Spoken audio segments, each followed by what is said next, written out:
The human spirit, what a wonderful thing. Fueled by humanity, it can drive us to accomplish a great many things. It can be used to perform acts to create bonds to gain the trust of others. Behind you! Behind you! I'm not joking, Vince! Surely nobody can deny the effect it has on finding love and cultivating a healthy, happy relationship. All the materials I collected for your little pet projects don't count for anything. Oh, damn. My brilliant fat-ass work is worth every dime, you know it. She right. Well, your quality control sucks ass, and you know that. Well, They then both don't let right. the demon smack you around so much. Hey, don't go king shaming. Enough with the sexual tension already. Bang and get it over with. Or even how it can help us grow and become pillars of our community one day. Someone that everybody can look to and know that, hey, that person can definitely handle themselves during a crisis. Oh, no, no, no, no, no, no, no, stop that. Stop. I said stop. Stop going from suck to blow randomly. Pick one and stick with it. But only if it's allowed to grow. As we all know, that's unfortunately not always the case. And although we may believe that it might all work out in the end, fate has a way of cheap-shotting us when we least expect it, hitting you right in the feels and breaking your spirit. I think Marcus is glitched. Daddy! I will save Daddy. Daddy! His old age, he's forgot how to open a door. Cut it down! Save Daddy! However will I earn your love? Ah, yes, fate may be cruel, but truth be told, it's really got nothing on the actions of some people. Sadly, more often than not, you're going to run into individuals that want to tear you down for nothing more than their own personal gratification, using their lack of humanity to strip you of yours. And yes, this may not be the story for everyone, but unfortunately, this is the story that we are here to discuss today. A young lady has just arrived in an abandoned hospital, invited there by her friends to participate in a game. A scare game of sorts. A little harmless fun, or so she thought. If she's able to collect all of her classmates' IDs, then she'd be the winner of the game. Damn it, Yappy, I just realized we just participated in our collectathon, didn't we? Between the awesome scares, amazing sound design,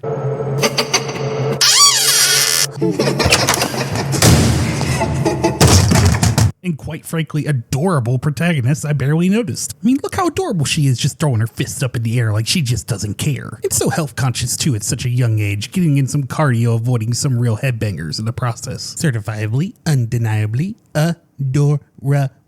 We happen to think we're an excellent judge of character around here. With such spirit driving her forward, there's no doubt in our heart that little Lumi will conquer this scare game with ease, as well as uncover the truth about the horrors that roam this very hospital that she now finds herself in, bringing an end to the evil once and for all. She's not infallible though. She seems to have a real heavy hand with the salt, leaving piles everywhere. One hell of a way to get ants and a bunch of their friends in the process. Not to mention, I can't say I really approve of her leaving all these fire hazards around this abandoned hospital. Girls lighting enough candles to keep the candle Illuminati in business for a long time. But no time for evil candle organizations bent on world dominance from the shadows. We have IDs to find. So Yappy, put a pin in this. We'll come back to this later. Ah, yes, our tiny protagonist is in for quite a night. As I mentioned before, she would have to collect all the IDs scattered around the hospital in order to win the game. Once doing this, she would be allowed to rejoin her classmates, but until then, she's on her own. Determined to end this ASAP before she loses the will to go on. She would navigate the dark, dimly lit hallways of the abandoned hospital, unable to shake the feeling that something was lurking in the darkness, stalking her every step. Yes, this will truly be a night that she will relive in her head over and over again, regaining memories along the way. Memories ranging from bad to worse. Possibly are these memories best forgotten? Not really for me to say. Only time will tell if our little protagonist will learn from her fate. Will she find the will to keep pressing on into this never-ending loop of horror and pain? Let's find out. I'm Brawdury.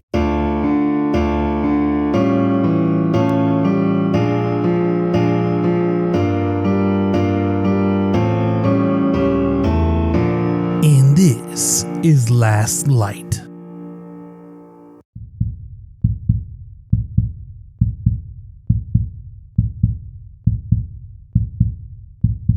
So our story opens up with us entering an abandoned hospital, one that's seen better days by the looks of it. No living soul inside either. I guess I shouldn't be surprised. I mean, the place is abandoned for a reason. This place probably ain't passing any safety checks anytime soon. There's whole sections of walls missing and rubbles everywhere. And don't even get me started with all this broken IKEA furniture lying about. Pretty idea for a scare game. But nothing you can't handle, right, Lumi? Oh, Jesus. You okay over there? You know there's no shame in walking away. If this ain't your thing, then it ain't your thing.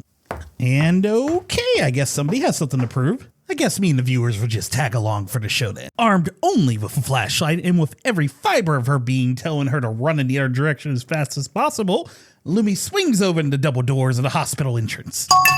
Oh boy, apparently only to be rewarded with a heart attack for her efforts. The loud chime of her phone rang out and echoed throughout the hallway, almost sending the little girl fleeing down the hallway with her heart beating out of her chest. Breathe, little one, breathe. I mean, can't really be too hard on her. We all have them friends that like to just message us at the worst possible moment. Oh, that's more than a little embarrassing. Just give me 1 second, guys. I'm going to have a quick look at this.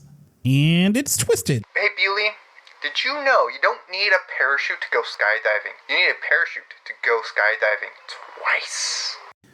Right. Yeah, I'm kind of in the middle of something right now, Twisted. Can we get back to dad jokes a bit later? That's a no, I'm guessing. Okay, Bewley, I just read that someone in London gets stabbed every 52 seconds. Poor guy, man. Poor guy. This is my life, the cross-eyed bear.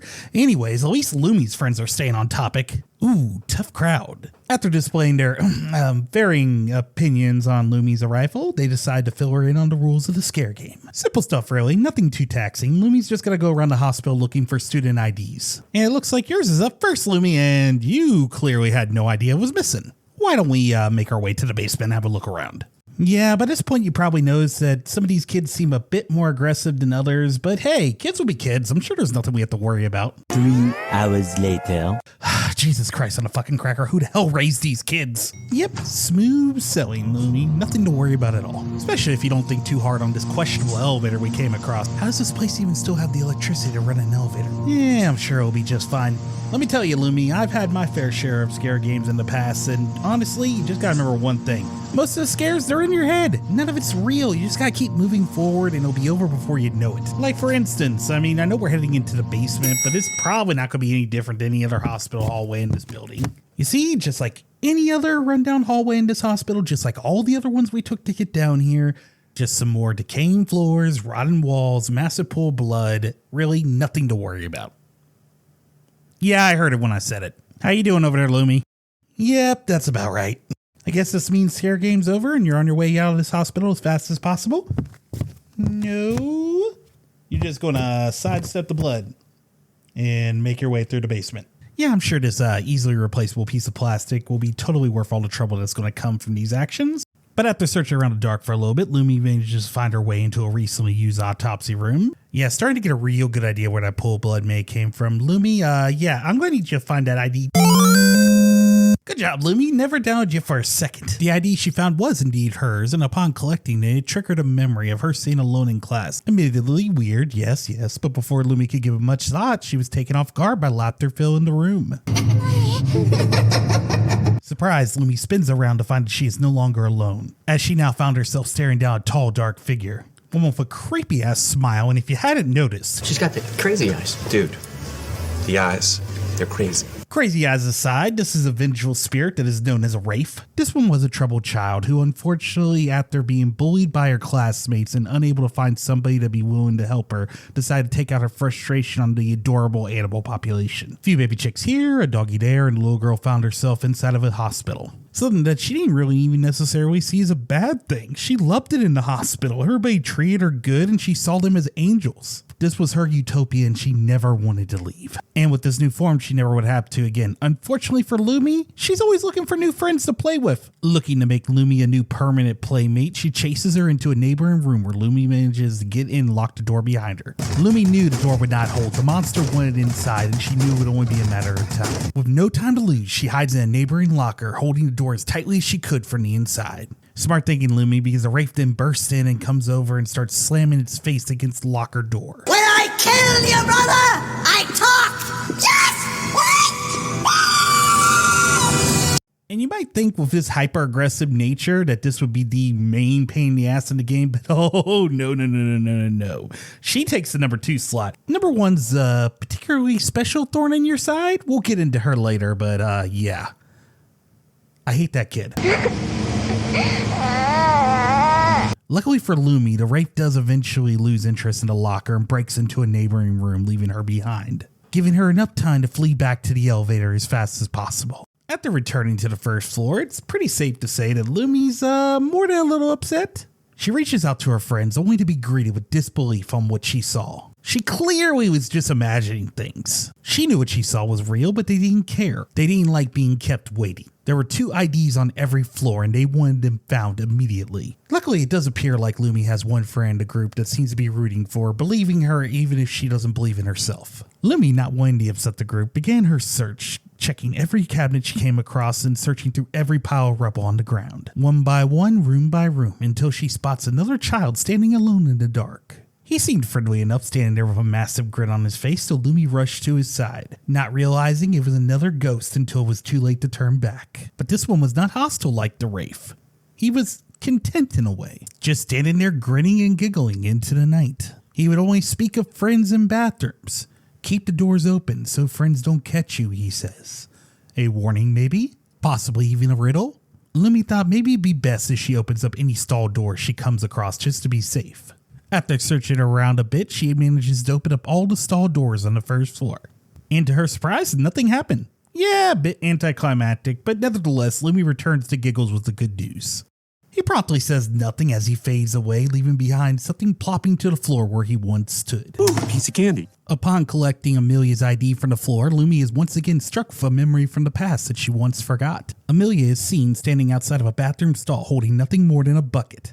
Feeling ignored, she pours the entire bucket over the stall door, drenching the poor soul inside, claiming it was a hot day and that she wanted to help them cool off, leaving a now drenched Lumi sitting there alone in the stall, wondering why before she was snapped out of memory with a piercing headache. But despite the pain that she is in, she decides to move on forward as planned, coming across more and more specters the deeper she goes into the hospital.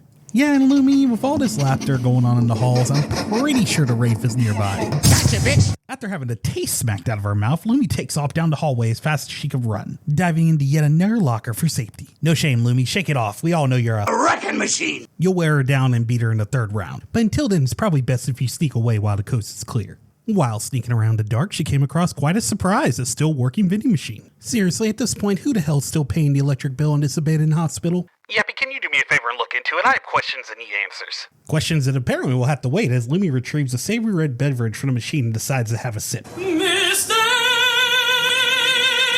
Oh yeah, I'd be positive you just drank blood right there. Don't judge me, and hey, who keeps letting you guys into these closed sets? After coming to terms that she's not going to be able to get that taste out of her mouth for a while, she decides to continue forward looking for another ID. Managing to sneak past the vengeful specters and finding her way to another friendly ghost, this one wearing an amazing mask. I would love to own this as a collectible. But the little guy is quite thirsty. Oh, so thirsty. Begging Lumi for a beverage. And this is one thing little Lumi just would not stand for. She couldn't just leave a poor little ducky like that. There simply just had to be another vending machine around here. One with a little less blood and a little more of this black liquid a ducky wants. Once having the beverage in hand, Lumi wasted no time in returning to the ghost who quacks last. Lumi then delivers the drink and gets an ID for her troubles. Ooh, a piece of candy. After acquiring Ralph's ID, it triggered another memory, this one of him holding a knife. Ralph was quite proud of what he did to Lumi's back pad, seen as an expression of how talented he really is. Lumi's head began to hurt once again as she stood there wondering, was that really Ralph? Confused as she might be, she takes a picture of the 2 IDs and sends it to the group. Lumi then begins to make her way to the 2nd floor elevator at Hunter's request when she is startled by a black cat at the end of a hallway. But before she had time to react, her cell phone rang out once again. Or wait, was that my cell phone? Yeah, I'm sorry about this. I normally have it on vibrate. Just 1 second, let me have a look at this. Hey, Brawdury. Let me stop you right there, Paul. I'm kind of in the middle of thinking this way. What do you call a factory that makes okay products? A satisfactory. Get out. Get out now, Paul. Hey, Brawley, where do bad rainbows go? Aw, not you too, insane. Prism. It's a light sentence and it gives them time to reflect. Mother have mercy, what have I done to deserve this? At least on Lumi's end, Hunter is showing support by wanting her to hang in there. After May guilts her just a bit, Lumi hops on the elevator and makes her way up to the 2nd floor. All alone, she continues her search for her classmates on the 2nd floor, only being stopped in her tracks when she began to hear crying in the distance. Don't move. Can't see us if we don't move. That right there, ladies and gentlemen, is the battle cry of the most annoying specter in this game. Now, we haven't quite gotten to the rant section of the video just yet, but just know that it can't be bargained with. It can't be reasoned with. It doesn't feel pity or remorse or fear, and it absolutely will not stop, ever, until you are dead. Yep, Lumi, it's gonna be a long night. The Banshee is now out wandering the halls, and she is really out to show us a bad time. Whatever you do, Lumi, don't underestimate her. Just because she's had her eyes taken and her mouth sewn shut does not mean that she should be taken lightly. The kid's got superhuman hearing that will put Daredevil to shame. I'm telling you, if you move when you hear that crying, she will find you. This all was just a little too much for Lumi's little heart to handle. She wanted to go home, but before she had the opportunity to say, "Screw you guys, I'm going home," her phone rang out once again. Lumi's friends were in a state of disbelief. They couldn't believe her progress. But in all honesty, most of them just figured she would break soon. So with 2 more IDs to find on this floor, the group forced her to continue her search once again. Lumi didn't know what to do. At this point, there were so many specters wandering the halls. There was little to no room for her to navigate safely, so she takes an opportunity and uses a key to dip into a patient's room, coming across yet another friendly ghost child in the process. But this one seemed quite distracted, wondering if Lumi would have the time to help him find his squirrel friend. Lumi, confused, and she's not the only one, might I add, agrees to help the boy look for his friend. After leaving the boy, "Gotcha, bitch!" Lumi found herself staring down quite a sight, finding herself in a room that apparently shit just went down in, or is about to go down in. Either way, this is not a good idea being in here. Yeah, normally I'd be saying that we need to back out slowly, but apparently Lumi thinks that the room could use more light, so she begins to just light every candle in sight. Dear God, give me patience. Lumi, you would not give a stalker a knife. You would not sleep on the floor next to the monster underneath your bed. So for the love of God, why would you complete a ritual in a haunted hospital that you have no idea what it is? Yep, that's about right.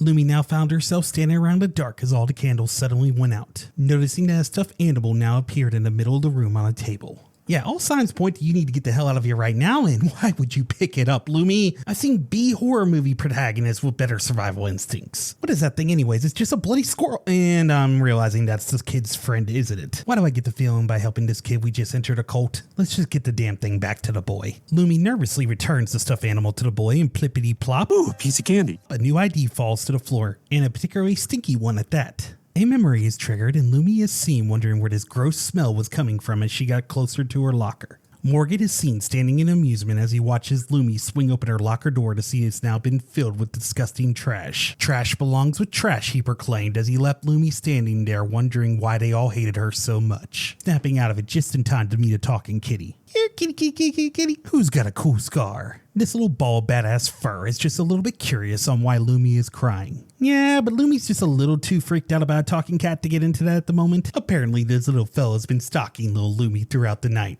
Or maybe he hasn't. Maybe he's been mistaken this entire time. But either way, as the kitty disappears, he lets Lumi know that he'll be seeing her around, but Lumi didn't have time to worry about talking kitties right now. There were still IDs to find and she needed to find them fast. But during her search, she is distracted by a creaking, unsettling sound. A sound coming from a blood-soaked locker. I refuse. No! Hell no! Well, that went as well as to be expected. Lumi does manage to make her way through the halls undetected and finds her way into an operating room where she finds a little girl hiding in the corner. At least I think it's a little girl. Little girl puppet. I don't know what we're looking at here, Lumi. Luckily for Lumi, it does turn out to be another friendly ghost child. Unluckily for Lumi, it turns out to be another ghost child that needs help. Ellie had lost a hairband that her beloved mother had given her, and she needed Lumi to find it. All she could remember is she lost it during a thrilling game of hide and seek, but she couldn't remember where. All she was able to recall was someplace red with a weird noise. No worries, Lumi. I'm pretty sure you could Sherlock your way into a solution here.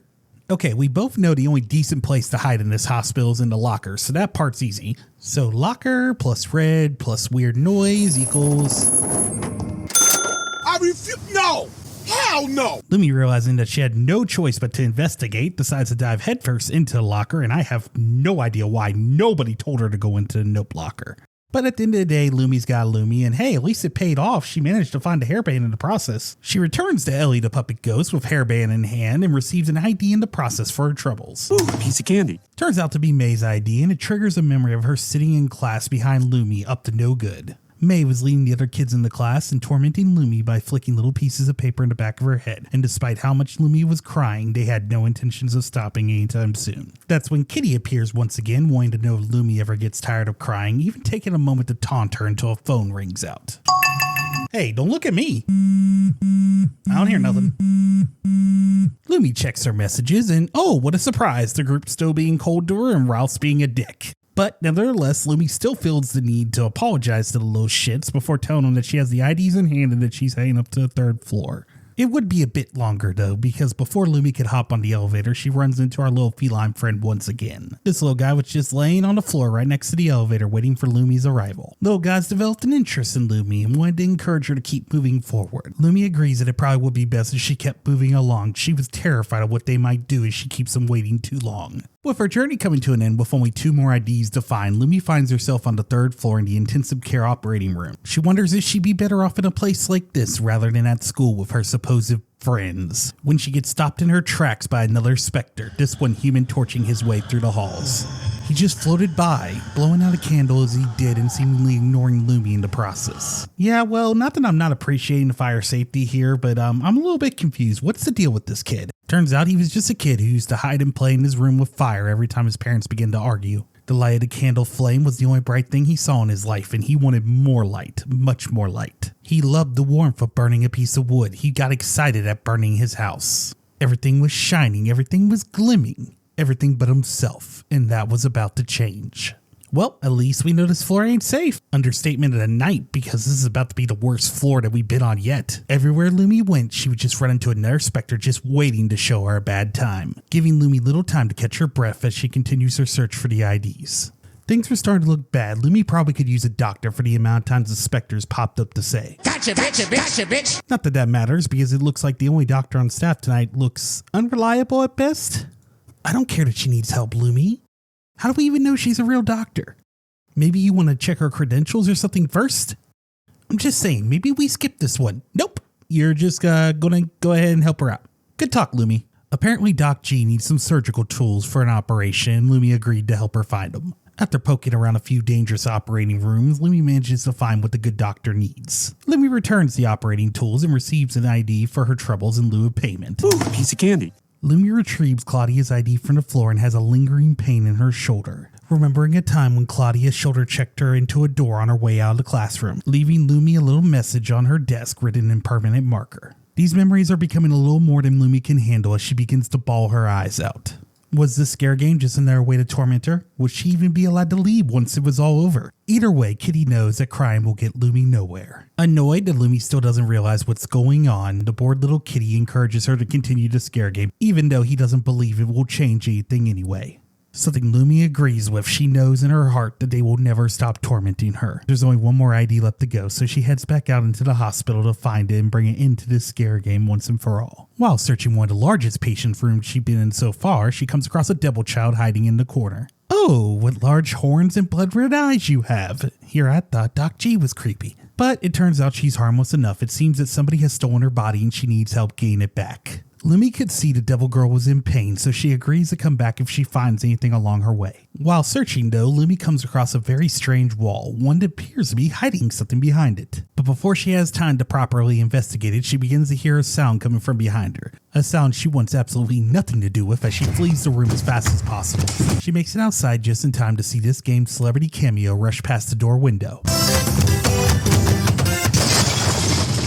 I wonder if Nintendo gave permission for that cameo. Not that mattered, because Rob just oh-ya'd his way through that wall, revealing the secret passage behind it. The passageway led to some rooms that definitely didn't seem like they should be there. Rooms that hid away the devil girl's rotting body. So what's the plan here, Lumi? Are you going to drag her by her feet, give her a piggyback ride back to the ghost? Oh no, you're just apparently going to start digging around inside of her like a blind man looking for a nickel. Lumi retrieves a bit of zombie delight and makes her way back to the devil ghost to return what was taken. The devil ghost then departs just like all the others had, leaving behind an ID for Lumi. Ooh, a piece of candy. The final ID belonged to Hunter, and it reminded Lumi that he was never on her side. Hunter was the ringleader of the group, and he was the worst one of them all. She remembers him leading the other kids and taping her up into a locker, blocking the door with a chair for extra cruelty. Ignoring her cries as he says, "Rejoice, Lumi. You'll be forever known as the famous ghost in the locker." Jesus Christ on a fucking cracker. Who the hell raised these kids? Morgan's clearly just a toady who does whatever he's told to. Claudia's just a cookie-cutter bully, so there's really not much to say there. And Amelia's just overly aggressive with a bold personality. A bold personality? We know what that's code for. She's a bitch. I'm just saying, with a little bit of discipline, they could probably be put back on the right track. But these three little balls of sunshine right over here, I don't even think a padded cell could save them. I mean, you got Ralph over here with all the personality of a Stephen King novel bully. We all know how you have to deal with those types. And with these two, I have no idea even where to begin. May is beyond creepy, and she seems to really take joy in manipulating people in a spider says to the fly kind of way. And you can't tell me that Hunter doesn't have cult leader written all over his soul. Kitty showed up once again to see if Lumi had finally started to remember. Yeah, I'm pretty sure she does, even if she wishes she didn't, Kitty. Because at the end of the day, remembering won't change what's about to happen. Unfortunately, the poor kitty sees no hope for Lumi, so he decides to take his leave and disappear into the darkness once again, just as her phone began to ring out. Her time was up, and they wanted to know if she found all the IDs yet. Confirming that she had them all, she was instructed to bring them straight to the morgue and that she had better run. And I gotta be honest here, I am not liking where this is going. After witnessing what they did to her in the locker, I really don't want to know what they have planned for in the morgue. But Lumi does swing open the morgue doors and makes her way inside, and honestly, I can't watch. Is it safe to open up my eyes, Lumi? I don't hear anything. Lumi? Oh, I did not see this coming.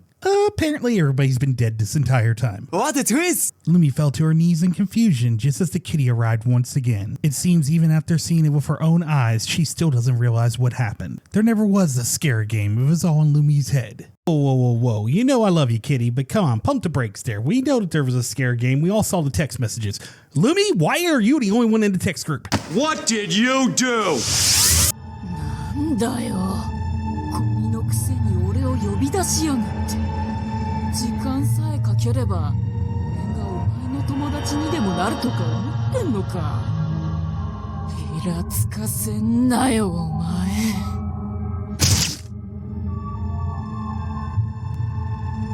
あんたさえいなければ！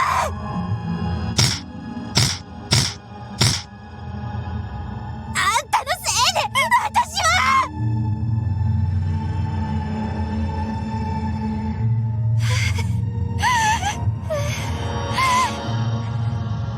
私が。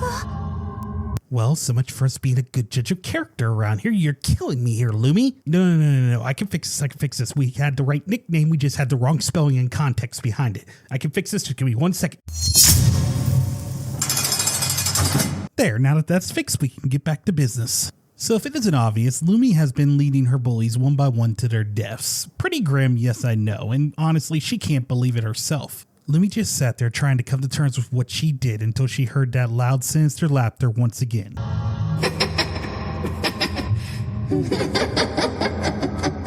It was the Wraith coming to claim Lumi once and for all. She chases the poor girl down the hallway until she trips and falls and begins pulling her into the darkness. The darkness began to consume her as she pleaded for help from the kitty.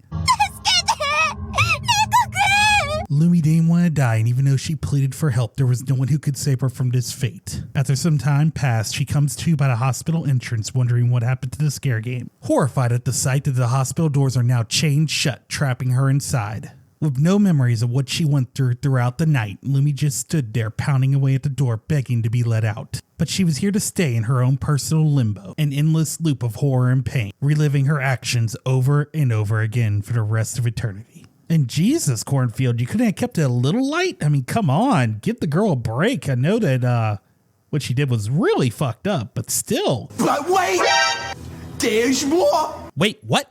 Apparently we're about the New Game Plus this, and I have no idea why. Isn't the point of an endless loop that's just the same thing over and over again? Story's not really going to change here. What new do we got to see? Lumi assumes that the chains on the door are just part of the scare game and grabs her trusty flashlight to head into the hospital with. Only this time around, apparently it's decided one to start to malfunction.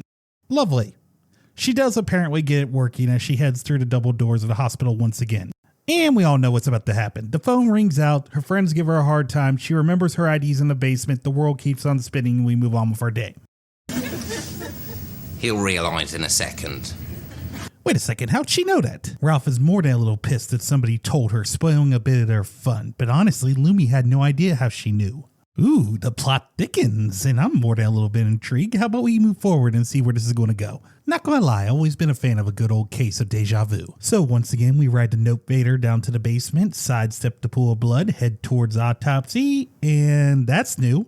Lumi is now staring down a suspicious-looking bunny brandishing a knife. That's not a knife. The fuck it ain't? I know you Aussies are built differently, but I have the correct amount of holes in my body, and I aim to keep it that way. And it would seem that me and Lumi are on the same page as she quickly sidesteps the invitation to play from the little guy. Disappointed but understanding, Stabby Rabby accepts Lumi's rain check. For now, anyways. warning her that she had better play next time before disappearing into darkness. After wasting enough time, she makes her way over to Autopsy, finds her ID, remembers that time when she had her ID before being interrupted by the mean one, Mrs. Rafe. Lumi dodges the conversation by dipping into the other room, diving into a locker, dodging the headbanger, and ducks out once the coast is clear and makes her way back to the elevator. That's right, ladies and gentlemen, the 5D's of dodgeball. Skills are completely transferable in any horror situation. Lumi tells him what she saw, they could care less, she agrees that it's time to start the stare game, and we're off, Lumi, double time.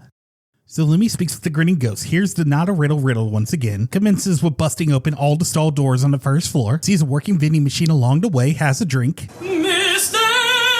Yeah, deja vu moment probably would have been helpful right there. Continuing the search, Lumi finds herself trapped by some unsavory fellas. Stabby Rabby has returned, ready to cash in that rain check, and he would like to play a game. Now, hear me out, Lumi. We could play the game with the creepy ass rabbits, or just, and hear me out here, we could ninja kick the damn rabbit. But I guess in for a penny, in for a pound, so let's do all the things that you want to do. The name of the game is hide and seek. If Lumi wins, she gets to go free. If she fails, well, yeah, you definitely don't want to fail Lumi. Probably won't be easy. There are a lot of these fluffy bastards around here, and they've definitely been making themselves at home on this floor. But to keep it fair, the only rule is that she has to find Stabby Rabby and only find Stabby Rabby. Okay, that sounds fairish enough. So when do we get started? It has begun! There's not much time. Pink bunny ears were popping out everywhere. Now, you might assume that with all this chaos, it might be hard to find the little guy, but it just so happens that he happens to be the worst hider in hide-and-seek history, giving her the opportunity for the first time tonight to say, Gotcha, bitch!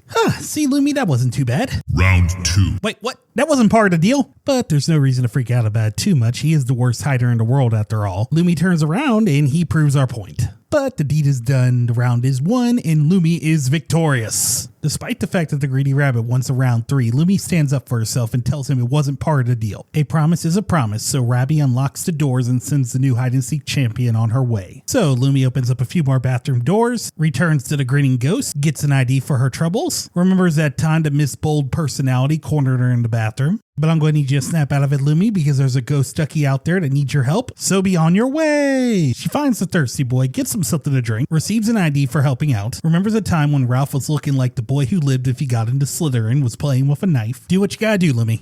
Lumi takes a photo of the ID, sends it to the group text, and makes her way to the second floor elevator, passing what she thinks is a kitty along the way, only for her phone to ding out once again.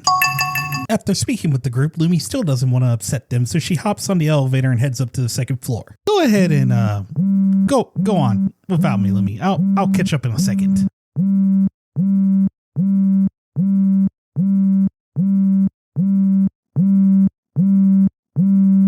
Yes. Hey, Brawdury. I finally found love, man.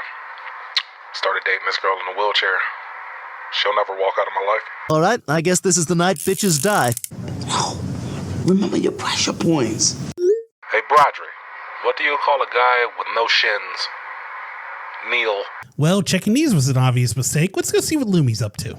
So Lumi makes it to the second floor in pediatrics, finds her way to the daydreaming ghost, agrees to help him find his friend, completes the Totoro ritual, retrieves the toy, takes it to the boy. He leaves her a smelly ID, must be Morgan's. Hey, look, Lumi, a kitty. That's right, Kitty is back. And to his surprise, Lumi kind of remembers who he is. And oh boy, Kitty don't look bored no more. Lumi may not fully remember him, but it's enough to pique his interest in what's to come. They part ways, and shortly after, Lumi runs into Ellie the puppet ghost. Lumi agrees to help her find the hairband her mother gave her. And before we do that, Lumi, let's just have a chat. Now, I know your memory's coming and going tonight. You're kind of fuzzy on the details of your past lives. That's okay. Just take my advice with this. The clues to where she lost it is leading us back to a note blocker. Lumi, do not, listen to me. Look at me, Lumi. Do not get into the note blocker. Get out of the note blocker. Where your deja vu sense is not tingling even a little bit. Just grab the hairband so we can head back to Ellie. Lumi gets an ID for returning the hairband, remembering the time that May and the others used the back of her head for target practice. Suddenly, Lumi's head begins bursting in pain just as the kitty arrives. He was just swinging by to wish Lumi luck on solving the mystery. No, stop. You don't know what you're doing. Can we help you with anything? No, Fred, we got this underneath control. Make traps? No, there's really no need for that, Freddy. There he goes again. See what you did, kitty? You gotta be kidding me. Who knows this many dad jokes? All right, desperate times calls for desperate measures. We're just going to shut off the cell phone until after the segment is over. Now, follow me to victory! You have a problem, sir. Seek help. Anyways, Kitty and Lumi part ways temporarily and regroup by the floor elevator. Kitty's actually starting to believe that Lumi might regain her memories as she just continues moving forward. So after reassuring Lumi that they will meet again, the Kitty disappears into the darkness and leaves her there to head up to the third floor all alone. While on the third floor, Lumi begins to wonder if she would even be in this predicament if it wasn't for her classmates. Oh boy, this is getting awkward. Yeah, how about we wait to the end of the video to open up that can of worms, Lumi? Huh? Wait. Where'd you go? Oh, yay, you found a dolly, and, yeah, good luck sleeping after picking that thing up. You one ugly motherfucker. Yeah, Lumi, why don't you go ahead and put that thing back down before any unwanted accompanying curses attach onto you? Oh, yay, it's asking for help now, and let me guess, you want to. So I guess no need to fret, little dolly. Lumi's going to accept the Great Doll Rescue side mission. We'll just add it to the list of things that we shouldn't be doing tonight that we're clearly going to. With a little needle and thread that she found on the second floor and some button and cloth she found on the third floor, Lumi was able to fix up the dolly good as used. Good job, Lumi, and I gotta admit, that wasn't as bad as I thought it was going to be. I've been on way worse mandatory missions in my past. All we had to do was follow the damn train, CJ. Those were bad times. Grateful for Lumi's aid, the dolly dropped a little surprise for her. A familiar looking surprise, actually. Ooh, a piece of candy. This blood-covered ID triggers a memory of Lumi sitting high above on a balcony of the hospital. Kitty is there with her, sitting idly and watching her as she ends her story by falling to the ground below. Lumi was confused at what she just saw. She needed to calm down. Was that what happened after her kill streak, or was it something else? But Lumi's going to have to figure that out along the way, because I'm pretty sure the doctor's ready to see her, and I'm not too sure we want to keep her waiting. Lumi finds and exchanges all the tools that the doctor needs for another ID, triggering the memory of when Claudia should have got 2 minutes in the penalty box for what she did to Lumi. And despite what these memories are doing to Lumi's psyche, Kitty seems quite pleased that she's starting to remember. He is quite hopeful for a new ending this time, leaving Lumi confused on what he means. Lumi makes her way to the holder of the last ID, the Devil Ghost, agrees to help her find her body, makes her way to the sealed hidden passageway, triggering Rob in the process. Rob does what Rob does best, and honestly, Lumi, we should have tried to get his autograph.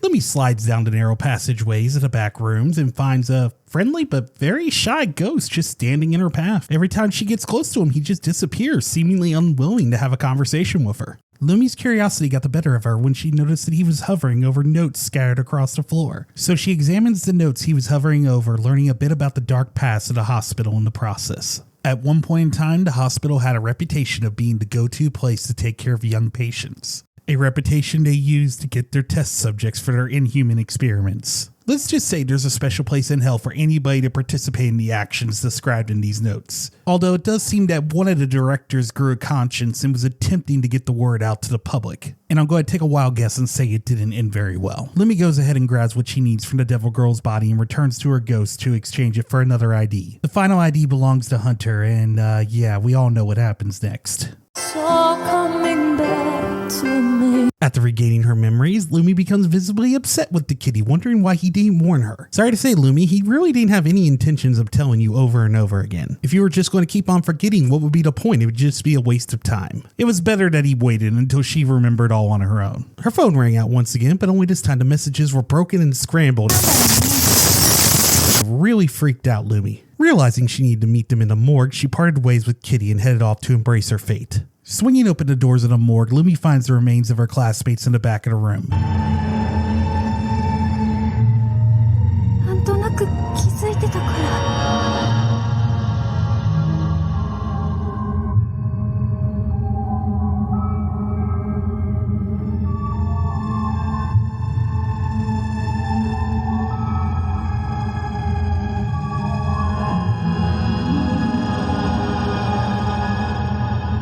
何はともあれ、君が結果に満足したのならいいんじゃないかな。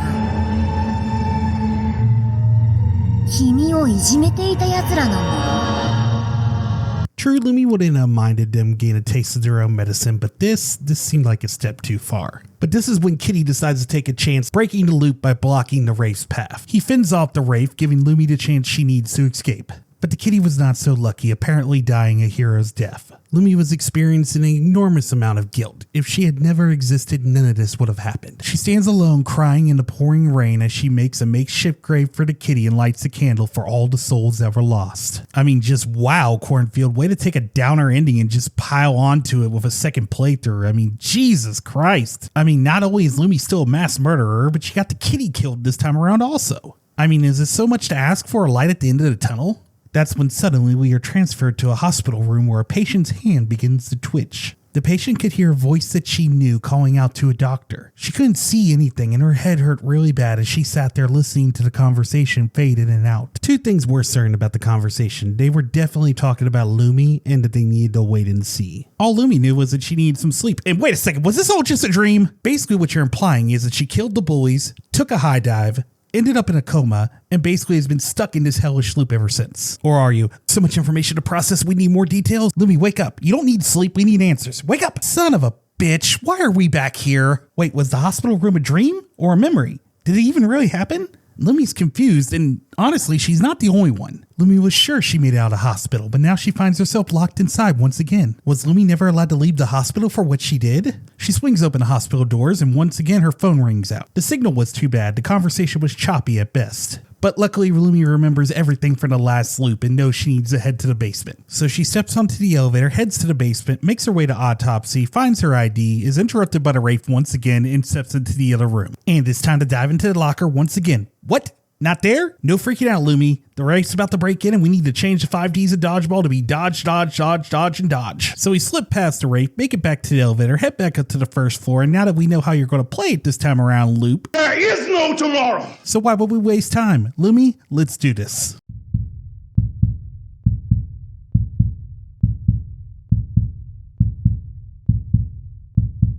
Lumi finds the grinning ghost and agrees to help solve the not a riddle, has a drink along the way. Really, at this point, Lumi, you only have yourself to blame. Gets trapped in a room. Blast! Bested by the bunnies once more. You got this, Lumi. Time to defend your title from Stabby Rabby. She finds him once, finds him twice, and are you even trying? She opens all the stall doors, gets Amelia's ID. Lumi heads out, finds the thirsty duck and gets him something to drink. Picks up Ralph's ID.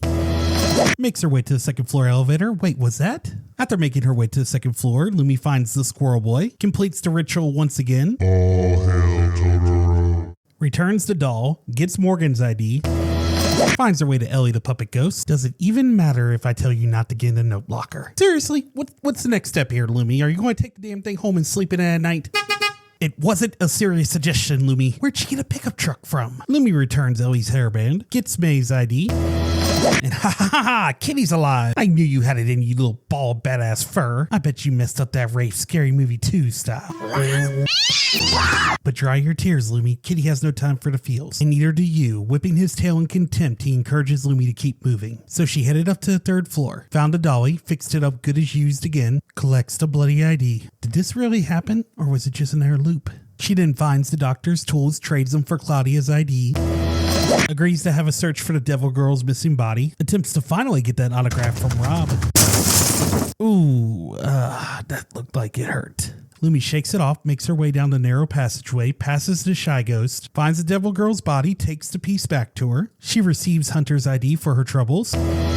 Kitty arrives just in time to see her collect the last ID, and since he believes that she will succeed this time, he sends her on her way, not knowing that she was going to run into the Wraith on her way to the morgue. But I'm not too worried about it. How about you, Lumi? See there, Lumi? I told you to get her in the third round. So she arrives at the morgue doors, swings them open, and is greeted with one hell of a shocking sight. What a twist! But what is this? No bodies, no smell, no nothing? Just Lumi and Kitty standing there all alone? Wait, does that mean? Vindication! Same here, Lumi. Never doubted you for a second. Just one moment, please. I have something I need to fix real quick. If you just trust your gut instinct, you wouldn't have to be making more work for yourself, Brawly. The natural order of things has officially been restored. Oh, I'm so happy to hear that nobody was led to their deaths as some sort of revenge plot. Don't get me wrong though, if that would have been the ending of the game, full stop, I would have been completely okay with it. There was just a certain bleakness to it, like a story you might tell around a campfire at summer camp. If I'm being completely honest, I'm just quite happy that Lumi might actually get a good ending to her story this time around. これからどうすればいいの?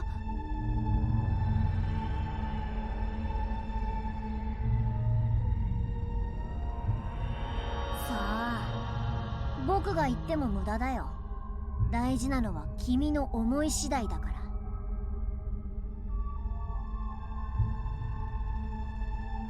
私が？もうすべての学生証を集めたから出てみて。今まで出会った君とは違うから今回は外に出られるはず。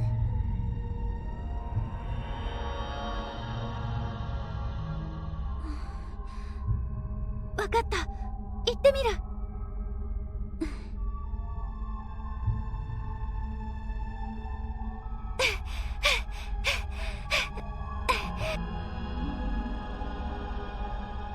今回は大丈夫かな。さようなら。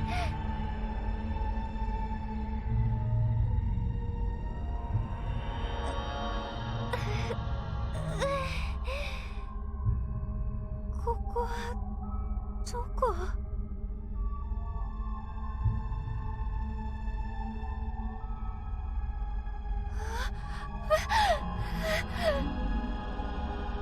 病院？私は確かみんなと一緒に肝試しに行ったんだけど。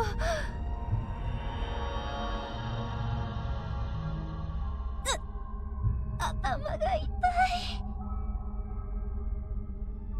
今まで全部夢だったの？それにしてはあまりにもリアルすぎるんだけど。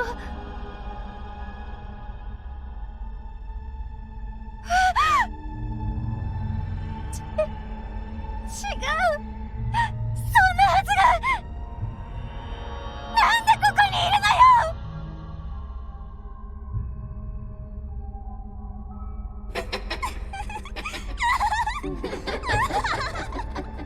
Okay, a lot to unpack right there. Cornfield, by no means a good ending for our little heroine, but not really a bad one either. I think it opens up a lot of possibilities for a possible fingers crossed sequel to this because I actually really enjoyed this game.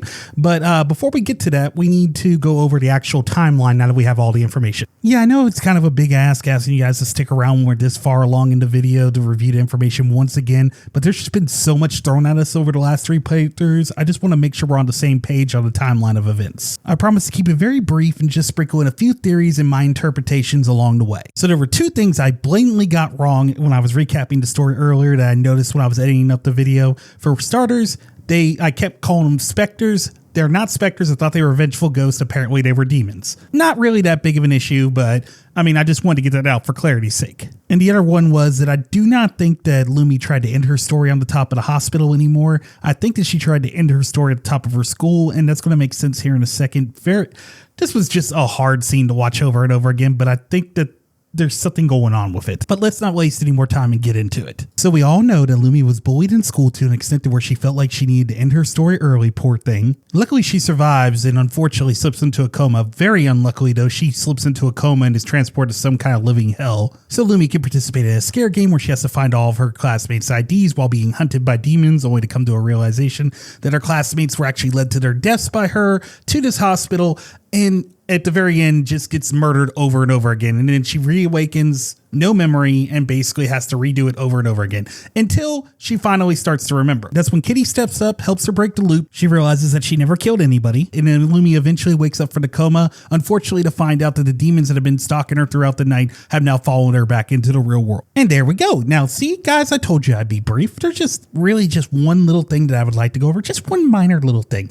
Why the hell is Amelia hanging out with the demons? This one still just opens up a whole realm of possibilities that I really would love to see explored. I mean, not only did it pique my interest, but it made me start looking at other frames in the games a completely different way while making this video, and just filled my head with a crap ton of questions about just motivations and what was going on. And this is where we enter the theory part of my video. So I'm just going to come out and say it. I think Amelia is the devil, or at the very least, a very high-ranking demon. And Lumi is just a child medium who's just coming into her powers and really just doesn't even know what's going on. So let's just take this step by step. First off, why do I think that Lumi's a medium? I'm fully willing to admit this is kind of a stretch, but it really comes down to basically how we see Lumi and the kitty change throughout the 3 loops that we participate in. It really came down to just the level of comfortability she had in the 3rd loop. Basically, like, the world was still scary, but it wasn't even bothering her. Like, she was used to it in a way. Kitty changes along the way too, from just not really caring what's going on with Lumi, waiting for her to figure out everything on her own, to showing signs of joy when he realizes that Lumi's starting to remember, to the point that where he's willing to break the loop, take that risk, and just go ham on the Wraith so Lumi can escape.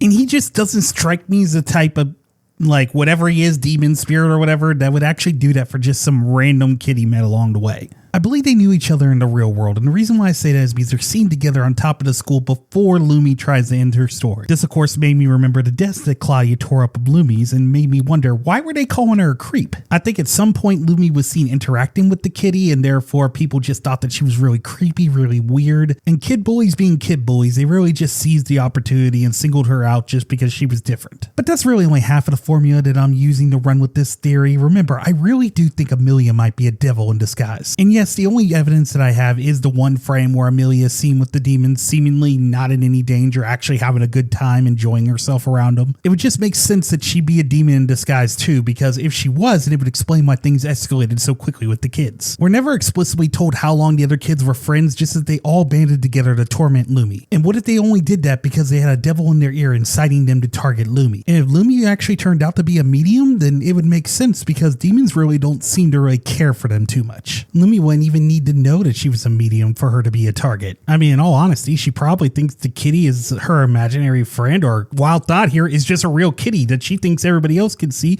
but only she can. It would explain why everybody is so cruel and freaked out by her when all she's trying to do is make friends. I mean, kids already have a bad habit of being just cruel to things that they see as different, so just imagine having a devil in their ear instigating, basically pouring gasoline on a fire. What if she was doing this because honestly Lumi was pure and just a good person, and she took joy in breaking her spirit? Amelia could have been a demon that escaped from the other side because of the cruelty and the experiments taking place at the hospital. She could have been the one who helped convert those kids into the Banshee, into the Wraith, into the, I want to say, a Nobi of some kind. Even gave them their playground that Lumi was transported to after she tried to end her story. I mean, Lumi being a pure spirit ain't even that big of a stretch either. I mean, this is a kid who clearly knew she was in danger because of what she saw in the basement, but yet still took the time to help out 6 ghosts along the way. 6 lost souls that were basically trapped there with her, that she helped with their unfinished business, allowing them to move on. Well, 5 lost souls and a maybe. All right, 2 maybes. At one point in time, I thought the Devil Girl was a director that maybe got a taste of her own medicine, but after closer inspection, I mean, there is a resemblance between the two, but looking at the art of the kids versus the art of the only adult we see in the game, now very well could be just an artistic choice that's throwing me off here, but to me, the adults look like they're proportioned out a little bit better,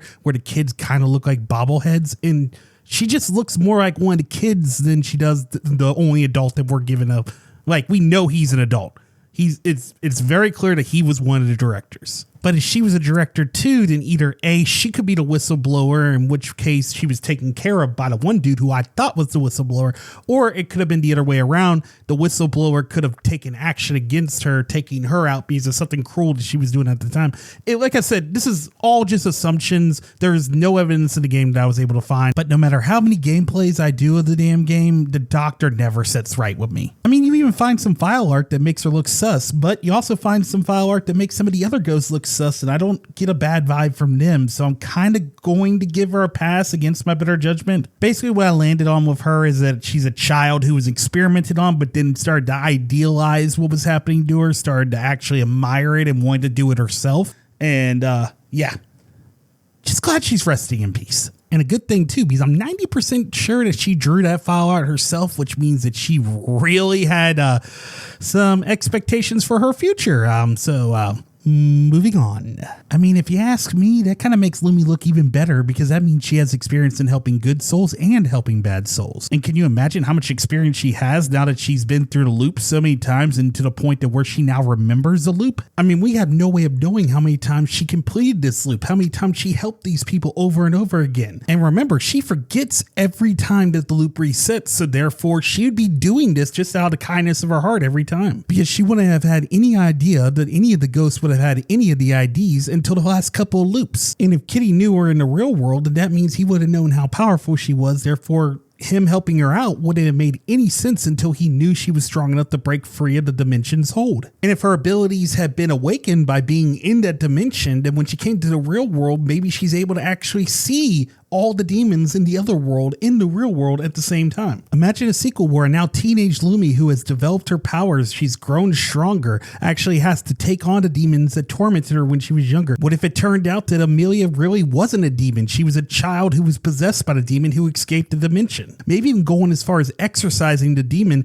out of Amelia and saving her. And yes, I realize there's a possibility of me overthinking this. My brain has been in overdrive and I probably should take the Mr. Hippo argument into consideration here. Sometimes, sometimes a story is just a story. But yeah, it wouldn't be me if I didn't overthink it just a little bit. But hey, let's just head over to the final stretch of the video and talk about how I felt about the game as a game. Like I said before, I really enjoyed this game. I would love to see a sequel for it, but as a standalone, I think it's a phenomenal horror game, one that any horror fanatic would be happy to have in their collection. That being said, the gameplay is not going to be to everybody's taste. Essentially what we have here is a 2.5D horror walking simulator with scavenging elements. So yeah, as much as I would have loved to have seen Lumi actually dispense some bulwark justice on her bullies for what they did to her, yeah, that never happened. There's absolutely no way to defend yourself in this game. Your only options are to run and hide, admittedly making Lumi's defeat of the Wraith in the third round more metaphorical over everything else. Regardless, you still got that W, Lumi, so nobody can ever take that away from you. Not that the W really is much of a bragging right, because yeah, the Wraith, yeah, she'll kill you a lot, but I died way more to the Banshee and the random ghost roaming the hospital. I mean, the Banshee is just up your ass the entire time after reaching the second floor for the first time. I can honestly rant for hours on the Banshee. I'm just going to say she's very annoying. You're supposed to be able to avoid her by standing still, but a lot of times she calls your bullshit and just rams into you. Then she forces you into this chase scene, and because she's a homing missile, she'll continuously follow you until either A, she catches you, or B, she runs you into the arms of another demon or another ghost or something like that,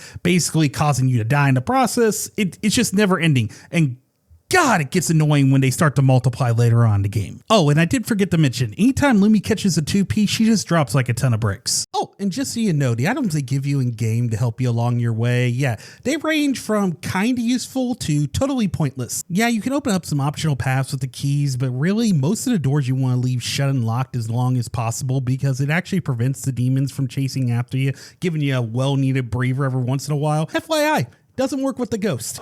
Whatever, I'll do what I want. The candle is the worst item out of the three. The only thing it does is lights up the room, which, okay, helpful for seeing the rape, but it doesn't prevent her from just popping up and ruin your day whenever she damn well feels like it. Gotcha, bitch. The candles would make more sense if they actually stopped the rape in her tracks, like prevented her from following you, but I mean, she just walks right past him and continues her chase. I mean, hell, that would have fixed the Inobi too, because honestly, it's really not even that intimidating when he flies by like Johnny Storm on his birthday, blowing out the candles in the process. If the Wraith wasn't able to pass through the light, then it would actually be terrifying because yeah, you could trap her, but then you could turn around and out of nowhere, this other demon can release her without your knowledge, and then you're just screwed after that point. I mean, if the only purpose of the candles is going to be to light up an area you're going to be in for maybe a minute tops, and it just feels like wasted potential. Really, the only item that you have at your disposal that might help you out in the long run is the salt. It slows down anything chasing after you to a crawl, giving you a little extra time to slip into a locker before you get messed up. But honestly, it's just a major time saver, not even to bother searching for the stuff. In most playthroughs earlier on, I wouldn't even use the candles at all, and I would save the salt for the third floor, and that was because that's where the demons were most aggressive. In later playthroughs of the game, I didn't even bother using the candles or salt at all. They just slowed me down. I just went ahead and moved on with my day and beat it with no problem. I mean, that's not saying that you won't die a lot in this game. You will die a lot in this game. I died a lot in this game. There's a reason why I only did a no death run one time and I'll never attempt it again. As far as deaths go, this game does try to do more than just the demons killing you. There are the situational deaths in the game, which I'm not going to tell you what they are. I thought they were a lot of fun to seek out, and I think you guys will have a good time looking for them too. The only problem with the situational deaths is it kind of feels like they just don't go far enough with it, where you have games like The Witch's House where they have all these unique ways that you can accidentally get the protagonist killed, and they have their own individual death animations. This one, there's a lot of ways that you can get your character killed, but they have the same death animation, and it's kind of disappointing. It feels like they just didn't take it far enough. As far as the sound design and voice acting, they were just top notch, 10 out of 10 across the board. I loved the way they did them in this game. There was no background music. It was all ambience. It was just like you were actually in the hospital. It was super creepy. And honestly, the way they did it is one of the reasons why I actually did get scared several times during this game, outside of the jump scares, which were done very well. During most of my playthroughs, I stuck with my default Korean voice acting, which I really did enjoy. But when I switched over to the Japanese voice acting, I really did just enjoy it just a smidge more to where I started to use that. Either way was great. I think that you'll enjoy it no matter what. I was a little bit disappointed to find out that there wasn't no English voice acting. It would have been interesting to see that take on it. But honestly, it didn't bother me too much. And where I don't necessarily think voice acting is necessary in horror games, when it's done right in horror games, oh my God, does it add to the experience. I really did enjoy the art of the game also. It really kind of blew my mind when I got into all the files, started to actually see all the different character designs and everything. It just was really good. I know other horror games have also done this cutesy art style, but this one really grabbed me. And honestly, that's the reason why I want a sequel to this game. It's got a great art style, great sound design. It's an open-ended ending. I mean, if it ends up being a solo game, like I said before, I'm okay with that. But it really, once again, it just feels like wasted potential not to do more with it. That being said, it is time to wrap things up, and I really had a good time with this one. Thank you for anybody that stuck it out this long. I know this was a long one. I know it had to have been annoying to literally listen to me go through the storyline not once, not twice, not 3 times, but then wrap it all up and summarize it a 4th time at the very end. So really, if you stuck it out, you are a saint, and I really appreciate it. This was a difficult game to summarize, and I really hope I did it justice, because they gave you a lot of really cool things in the files and stuff. So there was some interesting lore and everything, but it was like pieces and fragments. You weren't getting like the whole story, and I get that added to the creepiness, but it made it a little bit difficult to make sure I was telling the story right. So if anybody unlocked anything that I missed, maybe a cutscene, maybe there's another ending that I am not aware of, please leave it in the comment below so I can look into it. That being said, I think we're done here. And no, it can't be. He's in the wall. He's in the goddamn wall! What concert costs just 45 cents? 50 Cent featuring Nickelback.